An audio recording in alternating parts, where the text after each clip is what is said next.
Yeah. So give it a moment here.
Good evening.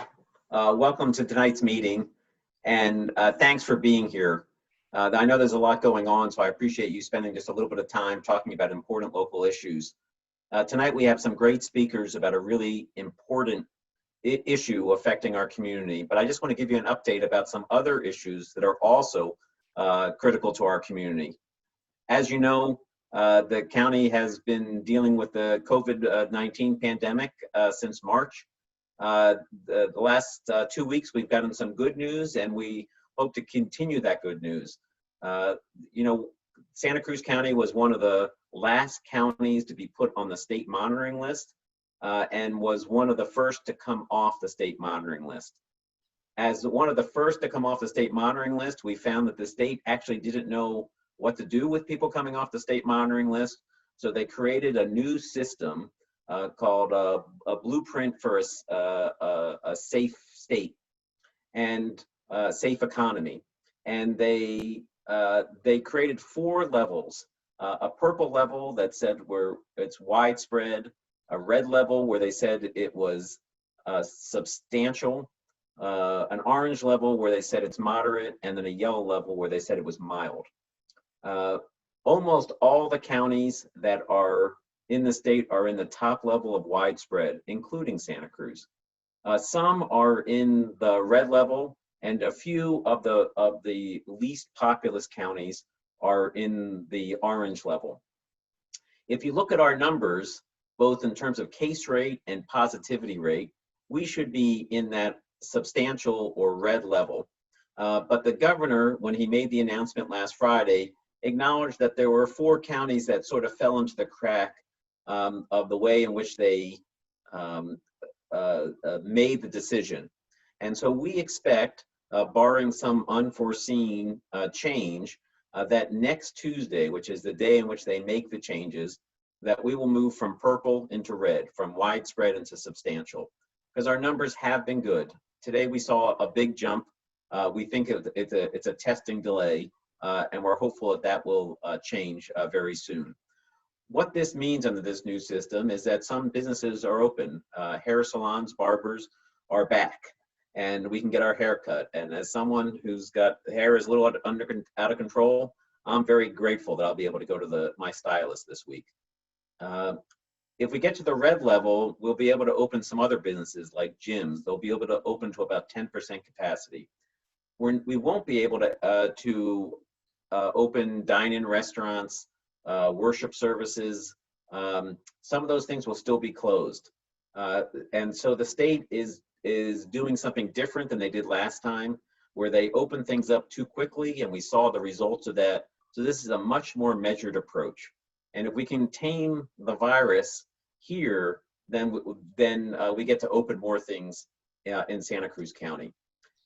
If we were on the red level for 2 weeks and we manage to keep our numbers to stay in that level, local schools get to choose whether they want to open to in-person classes.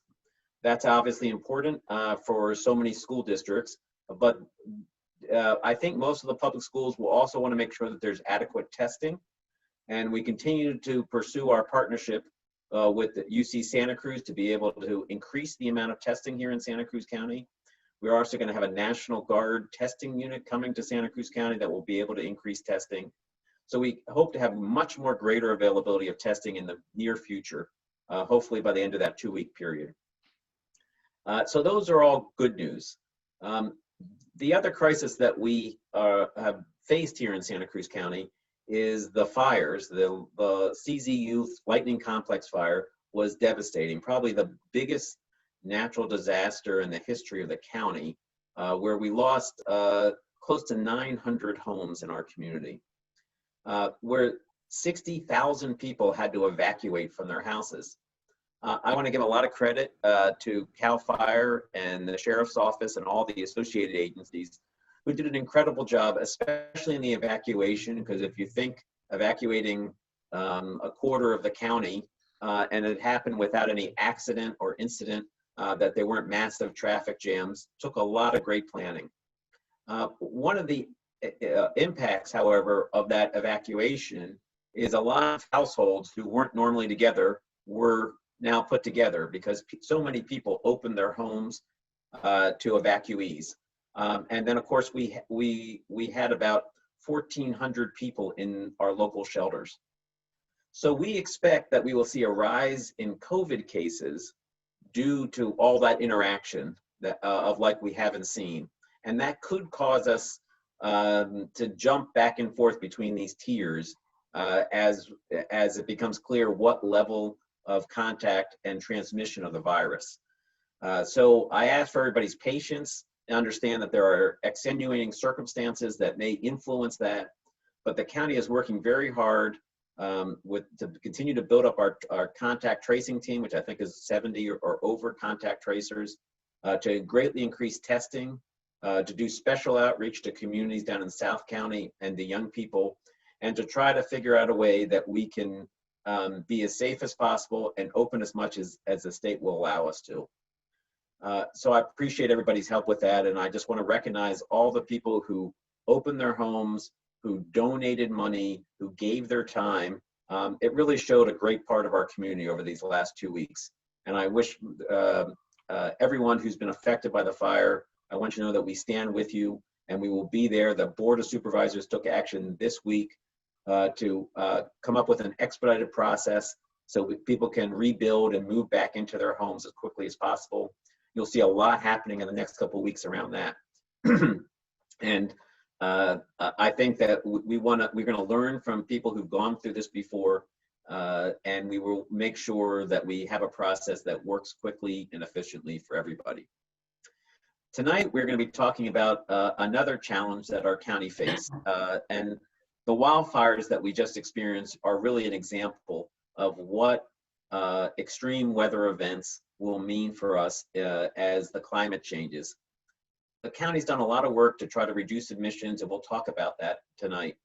But we know that we must start adapting to the changing nature of the climate, whether it be the threat of wildfires that we saw just in our community recently, or tonight what we'll be talking about is sea level rise, because we know that the Arctic ice is melting, it's breaking away, the sea level will be rising, and we need to prepare. Not only do we think that that's a good idea, and we've been trying to think about that for years, but also the regulatory agencies are saying we must be prepared for that and have a plan. So tonight we have two great speakers to help us talk about that. And I'm going to be talking about what the county's innovative strategies are to deal with sea level rise. Joining me tonight is Dan Haifley. Dan most recently was the executive director of the O'Neill Sea Odyssey, but he was also the former executive director of Save Our Shores and was a key architect of our strategy to prevent offshore oil drilling. He's been an amazing ocean advocate. He's on the Monterey Bay Sanctuary Foundation Board. I think he's on the Monterey Bay Foundation Board. And he's been involved with coastal issues to a great extent for many years. Also joining us is Mark Massara. Mark is a local attorney who's has had many different roles. He was a coastal advocate and at the Coastal Commission for the Sierra Club in his past. He works with property owners now, and he's general counsel of O'Neill wetsuits. And so he has practical experience of people who are trying to deal with these issues and has a great perspective for both environmentally and legally that he's going to share with us tonight. So thanks for joining us. And first, I want to turn to you, Dan. You've been involved in the county's response to the changing nature of the climate for many years. You were the chair of the Commission on the Environment, which was specifically formed to come up with a response to climate change. Could you talk a little bit about that and why this is a pressing issue for us? Sure, thank you. And thank you so much, Supervisor Leopold, for all you're doing and for that great lead in. You know, the climate change challenge for Santa Cruz County is really an example of what happens globally affects us locally. This issue is here with us now, climate change, sea level rise, and all the associated impacts, and it's only going to grow over time. So the climate action strategy that Supervisor Leopold talked about was actually initiated in 2011 by Supervisor Leopold and then Supervisor Mark Stone when he was on the board. And that document, which is still active today, was meant to provide general guidance for policies and to set some goals and targets to guide the county as it works through these very thorny problems. The planning department took some public input, as did the Board of Supervisors. The plan was approved in 2013 and updated in 2017. It deals basically with two things. The first is mitigating our contribution to climate change, so reducing our emissions. And the second thing it does is something we'll talk more about tonight, is adapting our county to the impacts of climate change. We don't put much into the atmosphere in terms of carbon emissions and greenhouse gas emissions, but we are going to suffer the impacts of it. So for greenhouse gas reduction, really since the Davenport cement plant was shuttered a couple of years ago, the county does not have one single large emitter of greenhouse gas emissions. So the county's work has been largely in the area of transportation, Supervisor Leopold's been very active in, and the built environment. So the county several years ago met its emission reductions target for 2020, which was to bring emissions down to 1990 levels or below that. So now the county is focused on the 59% reduction below 2009 levels by 2050. And that's a long haul and a lot of work has to be done on that. And basically it's in the area of transportation, energy, and solid waste. So most of the work will be done. The largest reduction will come from state and federal standards for fuel efficiency and vehicle emissions, since we're in our cars a lot. And for the county, 58% of its reductions will come from the California Renewable Energy Portfolio per legislative mandate. A cleaner energy supply from Monterey Bay Community Power will be 22%. Energy efficiency in our homes be 9%. Transportation and land use planning, 5%.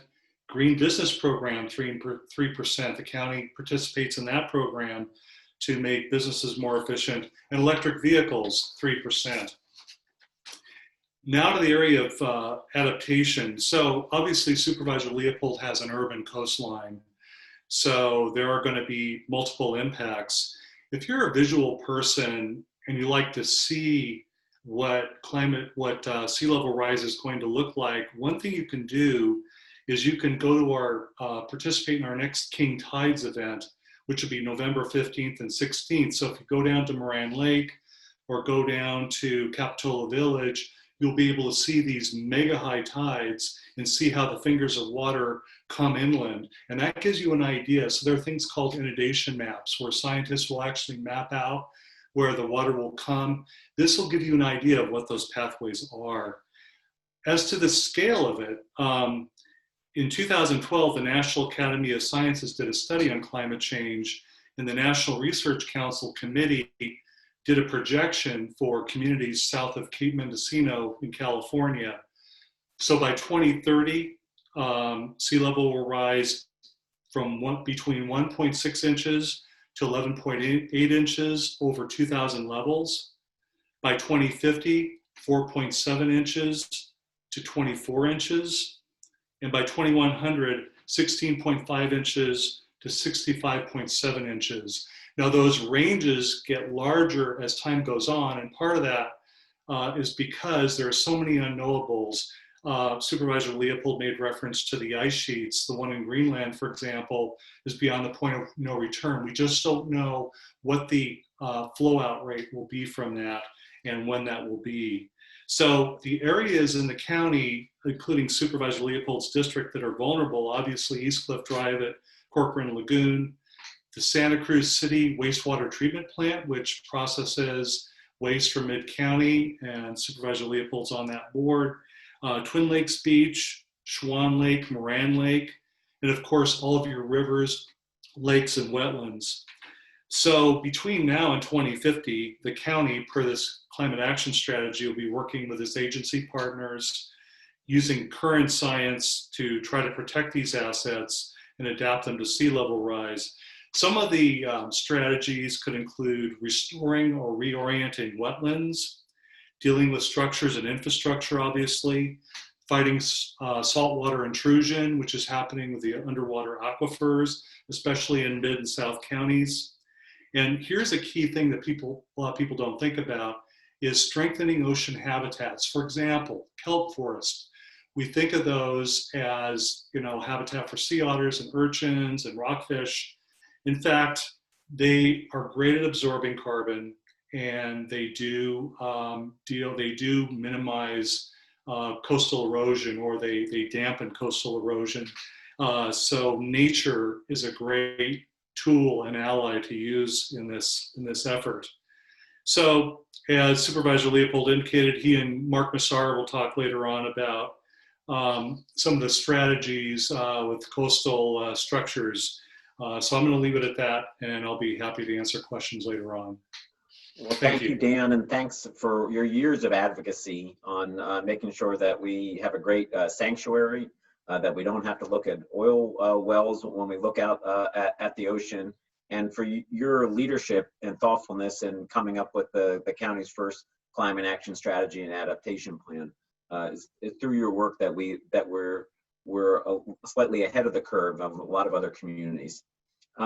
Before I ask Mark to speak, I wanted to share with people what the county is proposing as some of these innovative strategies. Now, a couple things that I will say.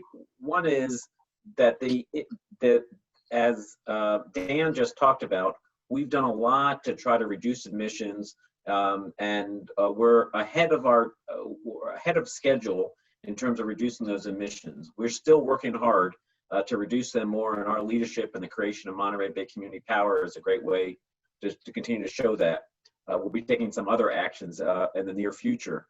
And last year, Supervisor McPherson and I convinced the board that we should hire a climate action manager who is going to work on our adaptation strategies, because we need to start preparing for the infrastructure impacts that will happen if the water comes up at Cochrane Lagoon. Are we going to put a bridge over East Cliff Drive, or are we going to just say that's going to be water? How do we plan for that? How do we seek funding for it? With the hit of COVID, myself and my colleagues said, let's put that off for 6 months to see where we could, had started the hiring process, but we put it off for 6 months until we could see how the dust settled around COVID. But you'll see that position be coming back on board. The county has been working on the California Coastal Commission is requiring coastal communities to change their local coastal program and deal with sea level rise. And in their initial guidance documents, they centered on one strategy, and that was managed retreat. And managed retreat might work in some areas, but it doesn't work everywhere, especially if our land use strategy has been different. And I just want to share with you a quick set of slides to give you some idea of what we're talking about here in Santa Cruz.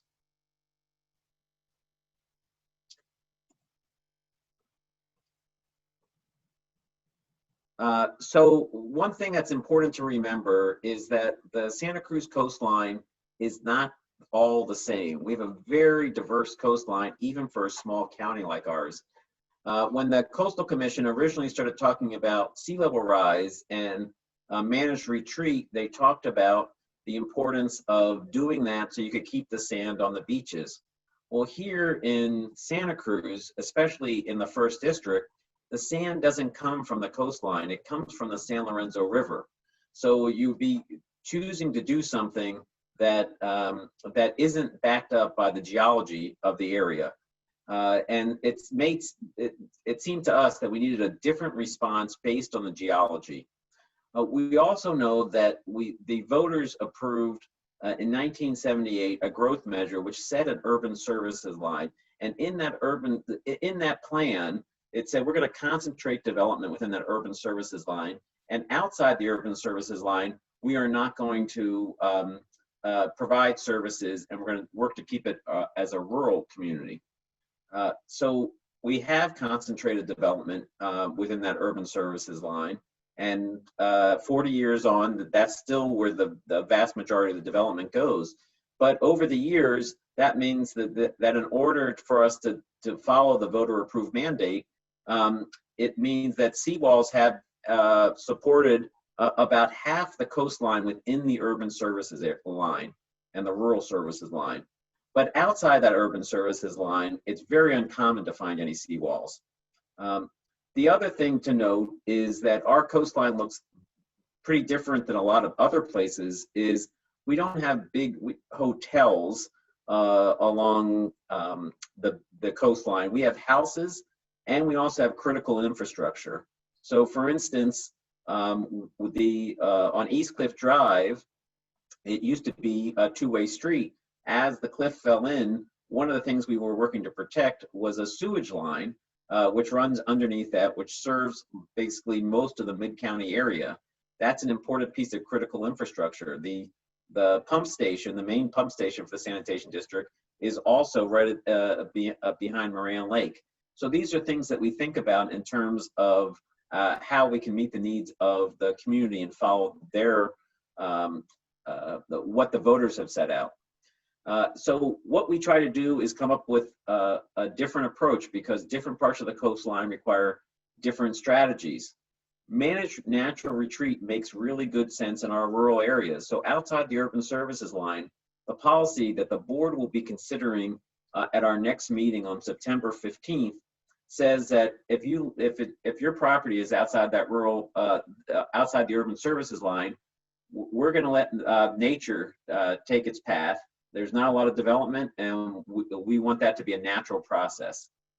On the rest of the coast, we've come up with a strategy that we call conditional accommodation, acceptance of risk, adaptation, and amortization, and really look at different parts of the coast differently. So if you think about the first district, in the plan, it really divides it up into two different segments. One, the harbor to Pleasure Point, and two, the Pleasure Point over to the city of Capitola. It's really SoCal Point, but I'm just using Pleasure Point for everybody's common understanding. Anyway, in the area between the harbor and Pleasure Point, we think there is a lot of coastal armoring that already takes place there. Most of it is done with rock revetments. And there are areas there where the water, we think the water will come up both at Twin Lakes and at Cochrane Lagoon. And we want to take more study of that area, and we are going to require a shoreline management plan for that area. And that'll give us a chance to look more closely at the issues there. But it also means that we might be able to develop incentives to remove the rocks and create different kinds of armoring that would actually give us more beach right now. And what we saw when we did the seawall at Pleasure Point is when we took out all the riprap that was down there, we have a much larger beach. And so there's a value to that if our goal is to have bigger beaches and more places for people to recreate. The other area, Pleasure Point to the city of Capitola, is something that we would call a shoreline protection exception area. This area has much of it is already covered with seawalls. And it's where the concentration of development has been. It's the greatest density along our coastline. And since we already have the seawalls there, and the nature of the geography and geology is different, that's an area where we would say you would be allowed to have a seawall, but you need to think about it in groupings. So neighborhoods, let's say like Opal Cliffs, would come up with one plan for a seawall, and then when people wanted to redo their seawall, they would do their part of the plan. And I'll talk a little bit more about that in a little bit. As you move further down the coast, south of Capitola, the shoreline is very different. The development standards are very different. There we have houses that are right down on the beach. And then you also have places like Pyro Dunes, where you have a lot of sand, unlike up here in the first district. And so we have different strategies for that. And if you're down on the beach, what we've included in the policy is some repetitive loss language, which is we can't stop Mother Nature. Mother Nature is coming, and as the sea level rise, it's going to have an impact on homes. And the ones that are down the beaches are the most at risk. And the repetitive loss language would be that if it gets to a point where your house is knocked out by the seawater, you get a chance to rebuild. You probably have to rebuild about 8 feet higher. But then after that, if you got knocked out by the sea, the county would say that's likely not an appropriate place for someone to have a residence anymore. Down at Pyro Dunes, they would be able to use the sand as a way to protect themselves from sea level rise, but not seawalls. We think that's a better strategy that looks more closely at what the geologic conditions are. In that shoreline protection area, let's say around Opal Cliffs, what we envision is that people would set up assessment district. We call them Geologic Hazard Abatement District, or GHAD. This is think of this as a county service area where the residents of this identify their project and then pay for it on a period through their taxes over a 30-year period. This means that the Coastal Commission approves once a seawall project, and then it can happen over time. The other benefit that I forgot to mention about the shoreline protection exception area is that the seawalls would be required to have some kind of public access. Because if you look, Opal Cliffs, when the water comes up, there's not going to be a beach there. And if you let the houses fall in, you're still not going to have a beach there. But if you can create a seawall that provides some kind of access and some kind of platform that people can still enjoy the ocean, even if they can't be down on the sand, that's a win for coastal access as the sea level rises. And we can talk some more about that. But this assessment district is a way in which we think that it makes sense for homeowners to be able to make these improvements and create these access areas. The thing that I want to stress is there's a lot that we don't know about sea level rise. And so the idea of our plan is to create a 20-year time horizon, which we say, here's our plan for the next 20 years. We're going to look at the science. We're going to do regular reviews to see whether we need to make changes, because as Dan pointed out, there's wide varieties about how much the sea is going to rise. And if that's the case, we need to adjust over time. So having a 20-year time horizon to say this is what's going to be for 20 years, and then we'll create a new local coastal plan after that seemed to be a smarter way to do it, given how much we don't know about the future. These would include 5-year reviews and reports back to the commission, and there may require amendments if the conditions require that. By looking at the other area, the shoreline management plan area, as I mentioned, we would create incentive for people to do these shoreline management plans and have policies that can hopefully increase the access to the beach, not just create more and more rock. So I share this with you to point out that we're trying to think of things differently, not have a one-size-fits-all solution. We're trying to use some flexibility.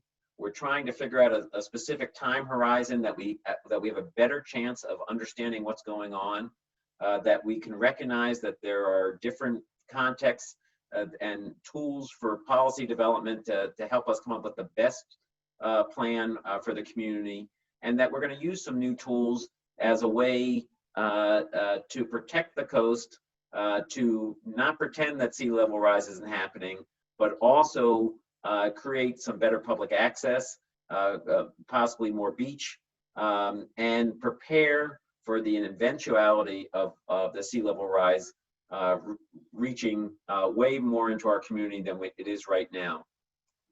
So I wanted to share that with you to give you an overview of what we're talking about. And I'm sure you'll have questions here tonight about that. I wanted to turn it over to Mark because Mark has this very practical sense of this, because he's been working with property owners. He's worked for the Sierra Club. He has a sense both from the environmental perspective and the land use perspective that I thought would be helpful to talk about tonight. And I want to appreciate Mark for being here. Welcome, and I wonder if we get your reflections on it. Thank you, John. It's a pleasure to be here, and I want to reach out to everyone that might be joining us just to share my prayers and hope that people are safe and healthy. And that said, I want to commend the county for continuing to move forward with these coastal planning updates, because they're critical, as you mentioned, between this timeline between now and 2040 in property owners and members of the community being able to move forward with coastal protection initiatives and also private property initiatives. Because if we know anything, we know that property along the coast, particularly in the Monterey Bay area, is super dynamic. And if we're not flexible with these planning tools, we're not going to be able to respond to threats as they arise in the next 2 decades. I'm involved in a rather small part of this. It's a local coastal plan update. This is a document that the county prepares, the Coastal Commission certifies, and that allows the county to do direct and more efficient planning with property owners in the coastal zone. In particular, this LCP update is for section 6.4, the coastal beaches and bluffs section of the LCP, and it involves about 1,000 properties in the county. So if you're one of these 1,000 property owners that are right along the coast, this is really important to you, and I really want to urge you to attend the meeting on the 15th and also participate in this process when it gets to the Coastal Commission, because whether you support this effort or not, the Coastal Commission needs to hear from you in order to make this an effective process. Even if you're not one of those 1,000 coastal property, coastal front property owners, if you're a member of the public or want to visit beaches in Santa Cruz, this process is also really important for you for the reason I'm going to explain. John mentioned that the areas are divided into 4, but the most important one, the really groundbreaking effort that county planning staff has been working on with the Coastal Commission now for several years, is this shoreline protection exception area that would run from Soquel Point just above Rockview all the way to the city of Capitola. And what this would account for is history. The fact that most of this area is historically armored, and our experience over the last 15 or 20 years with the armoring at Pleasure Point, the new coastal trail and stairways below the Pleasure Point Park area, the Jack O'Neill seawall, and projects that are now in the pipeline on the backside of Pleasure Point, between Pleasure Point and Rockview, where we're working with private property owners to be able to win approval for them to be able to repair and maintenance existing seawalls and incorporate a continuous public walkway into those seawalls. So imagine, 15 years from now, if you were able to walk from Pleasure Point Park to Rockview along the ocean. So now, if you're familiar with the area, you've got surfers crawling over algae-covered riprap, and it's really dangerous. But imagine if any member of the public could walk along those oceanfront walkways. I think it's resilient because it responds to our expectations regarding sea rise. It's privately funded so that the county and taxpayers are not required to maintain these walkways, but it provides tremendous public benefits as well as allowing property owners to protect their homes. Imagine if you could have a walkway from 41st Avenue all the way to Capitola. I mean, that's a vision and a dream that is totally achievable under this plan by allowing Opal Cliffs property owners to armor the toe of the bluff. So at Opal Cliffs, you don't have huge waves attacking those bluffs. You have little waves eating away at the bottom of the bluff, the toe of the bluff. And when that gets eaten away, the top collapses. Well, if you could just armor the bottom in a way that was, like we say, shot wall, a walkway through that area. At high tide, people wouldn't be trapped on those beaches. They could actually get safely back to the shore. And so it's a lot of minutia and complicated scenarios that we can talk about further if there are questions. But that surely, but also as an example of what, one, we're already doing, and that the Coastal Commission is supportive of, but also for the rest of the state of California. The last thing I'll say is that for that area between the harbor and Rockview, that's primarily lined with riprap boulders, that's a more complicated area, and that's referred to in the plan as the shoreline management plan area. And what I suspect will happen there is that if we can get the shoreline exception area approved, which would be a major step forward for the Coastal Act, over the next 15 years, we'll be able to do a similar sort of planning for that area between the harbor and Rockview. And those property owners will similarly benefit over time from the example that we're creating in the shoreline exception area. Well, thank you for that perspective. I think it's important to note two things. One is this plan acknowledges the sea level rise, that not everywhere is gonna, we are actually making choices of saying for the first time that these areas will not receive armoring. And there are places where we as a community have made a decision to increase density and put places and put in critical infrastructure. And we're trying to figure out a way to be able to meet that need and create better public access as part of this, and incentivize landowners to do things that will help create that better access so we all get to enjoy it over long periods of time. So this is a great group that is watching here tonight, because as I'm looking at the questions and answers, it seems to me that some people are asking questions and other people are answering them. And I just want to give a shout out to Dave Ravel, Big Wave Dave, who I reached out to from my office and part of this process. He's been studying sea level rise for years, and he's been working with the city of Santa Cruz on their West Cliff issues. And it looks like he's answering some questions here in the Q&A, and I really appreciate that, Dave. Thank you for doing that. One thing that I'll also say is, since July of 2019, I've been working with the CSAC and League of Cities work group with the Coastal Commission. CSAC is the California State Association of Counties, and the League of Cities, you know what they are for all the California cities.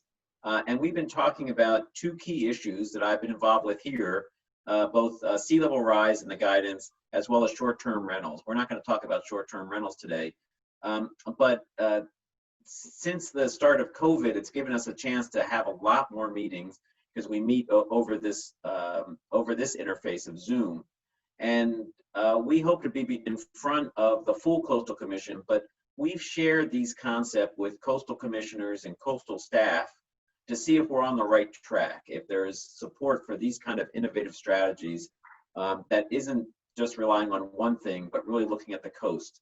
And we've received good feedback. Hopefully in October, I'll be before them to present this to the full commission, not as our plan, but along with a couple other supervisors to talk about what communities are doing or thinking of doing across the state. So there's a bigger toolkit for counties and cities to use to be able to address the crisis that we face. So I'm going to try to get to some questions here, and some of them might be more detailed than we get to.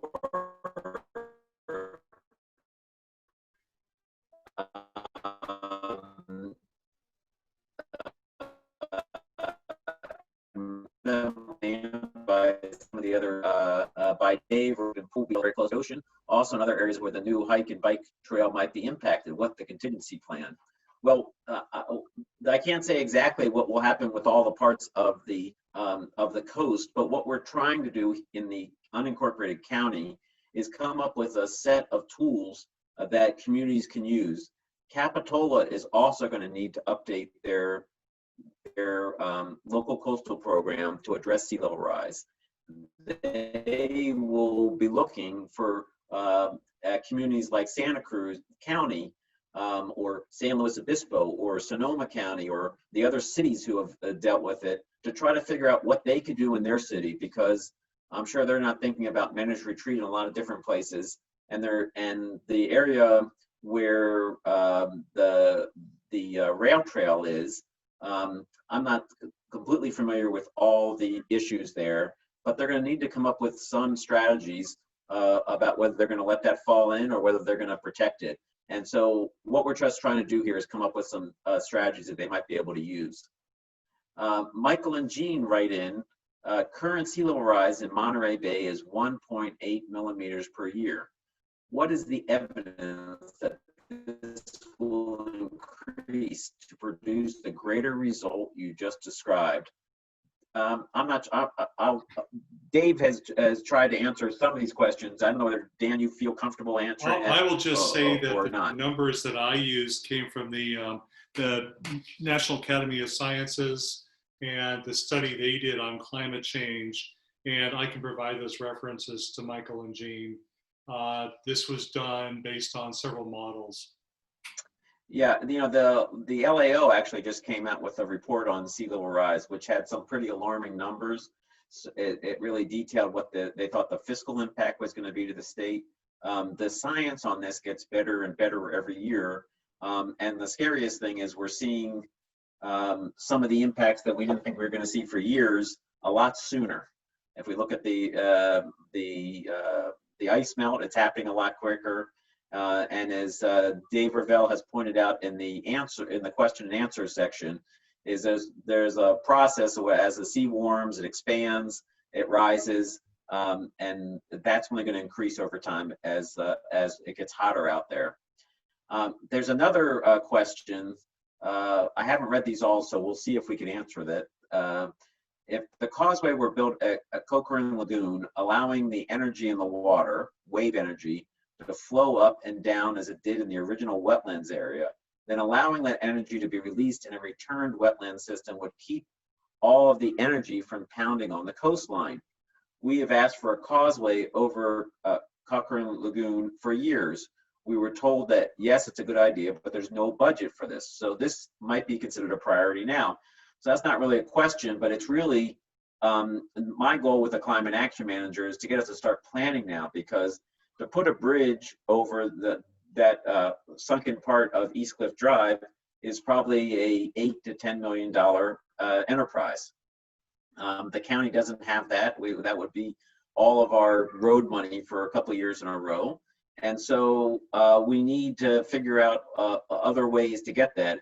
One of the ways is the state has got to come up with ways, with resources to be able to address for coastal communities, because it's bigger than a community like Santa Cruz could take on its own. My goal in establishing the Climate Action Manager position is prepare us to have the projects ready to get it. Last October, when I brought this to the board, the state was seriously talking about doing a resiliency bond on the November 2020 election. And it was going to be a $75 billion bond to help communities become more resilient, both on fire and on the coast. You know, the year hasn't gone the way anybody's thought, and so that bond did not make it to the ballot. But it's going to be on the ballot. They're going to find ways to do this because communities up and down the state are looking for ways to address this problem. So Pauline asked, recent data from Antarctica and Greenland make the H++ scenario, I don't know exactly what that means, scenario in Gary Griggs' 2017 report quite likely. 10 inches by 10 feet by 2100. Is the county looking at these numbers? And Dan, you're no longer on the Commission on the Environment, but when we put together that report the first time, we were using the best numbers that we had. Isn't that right? Yeah, we were using the best numbers that we had, and I want to thank Pauline and thank her for what she does for that question and statement. And I think she's right, and I think Gary is right in terms of the scenario could be worse than we thought. Yeah, it's as I said, the more we look at it and the more experience we have, the better we get at forecasting what the future is going to look like.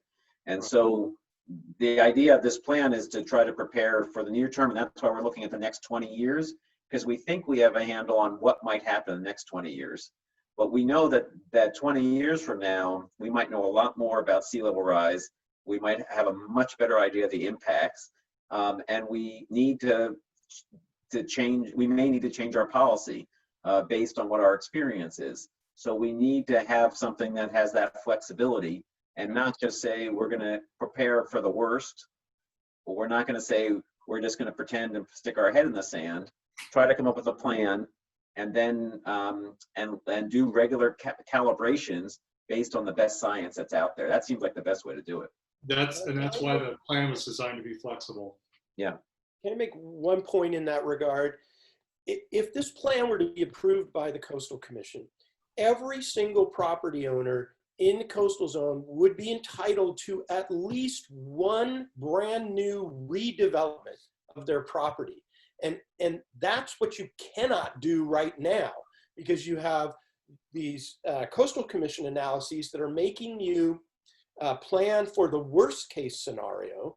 And this plan has built-in flexibility that allows property owners to do the one redevelopment, as well as periodic and routine repairs and maintenance and remodeling activities in case the seas don't rise as dramatically as the worst case scenario.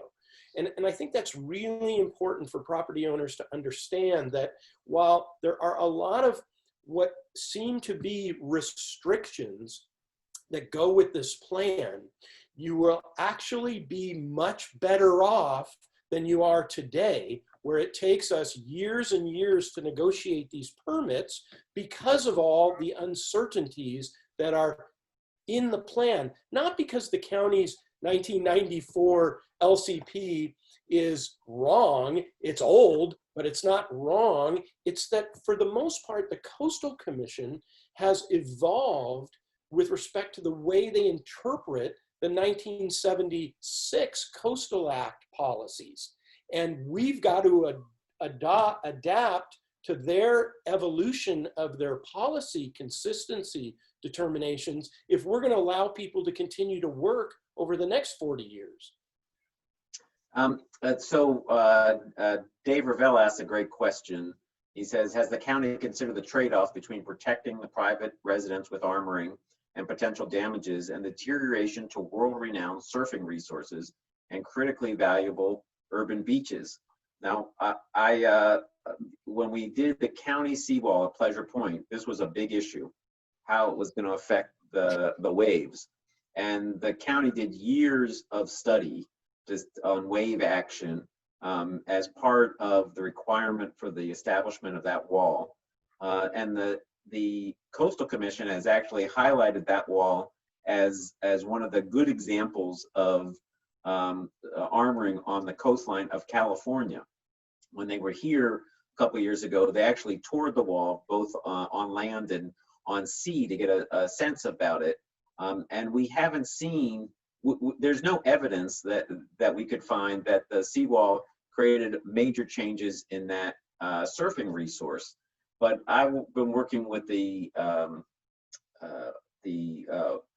World Surfing Reserve, the Stewardship Council, and one of the things we've talked about is doing economic study about what we get from surfing and why that is an important resource for us. Mark, I'm not sure whether you have anything else you want to add to that about the impact on surfing resources. Well, I'm really sensitive to this. Obviously, I'm someone that enjoys surfing as well as work at O'Neill wetsuits. But I interpret Dave's question a little bit differently, because the unincorporated area of Santa Cruz in the area below the harbor has been largely armored since the 1930s. And so I'm more worried about, when I read Dave's question, I'm more worried about what might be the adverse impacts from removing historic riprap, because the world-renowned surfing is occurring with all this debris and riprap that's out there now that I consider to be unsightly and dangerous. So that obviously hasn't adversely impacted the surfing. If anything, it might be helping the surfing. You know, Jack O'Neill was always really concerned that removing the riprap in front of his house and replacing it with any sort of vertical shotcrete wall would have adverse impacts on the surfing. And so when I look at Dave's question, I think it is worth careful attention to the fact that if we're pulling riprap out of historic areas that front world-class surfing environments, let's be real careful about that.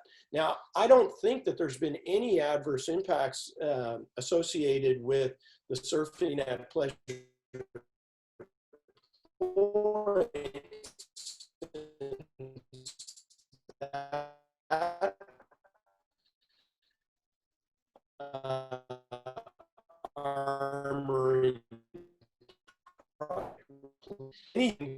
About that seawall is that it's too easy to get down to the beach and it's too easy to get into the surf. That's what I hear. So we only have a couple minutes left. I want to try to get some folks who haven't had it. Again, I want to thank Dave Revell for being to answer so many questions. The harbor caused the loss of the sand along the east side and Capitol.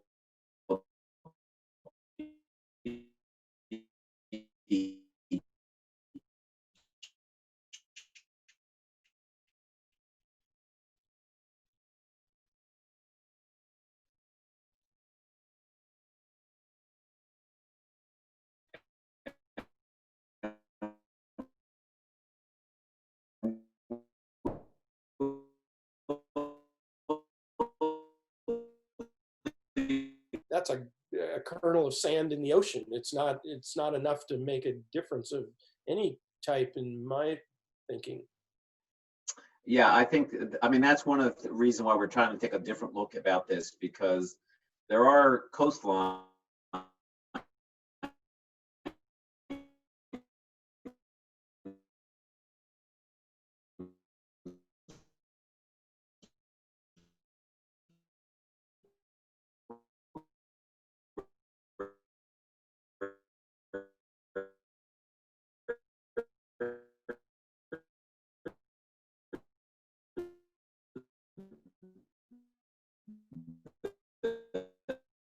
the harbor and its effect on the sand.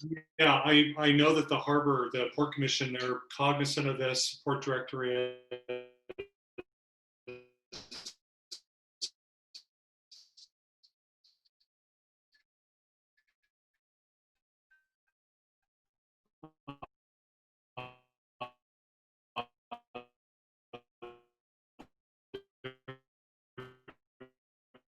Years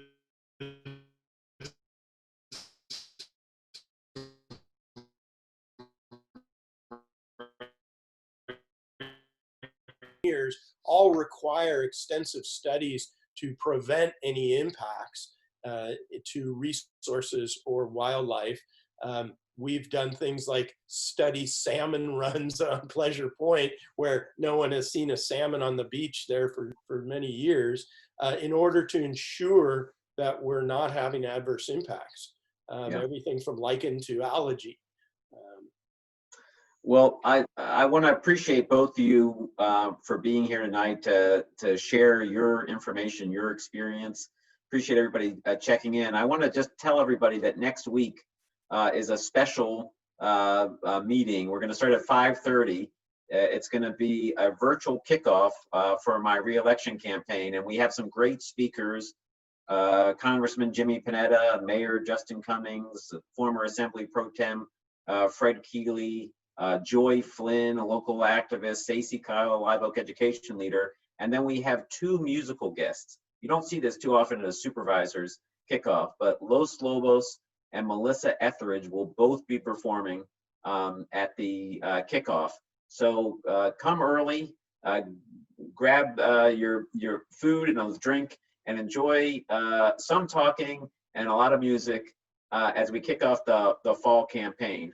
Thanks for being here tonight, and thanks for being on, we'll get this up on Facebook, and I really appreciate the time, and everybody stay safe out there. See you later, bye-bye. Thank you.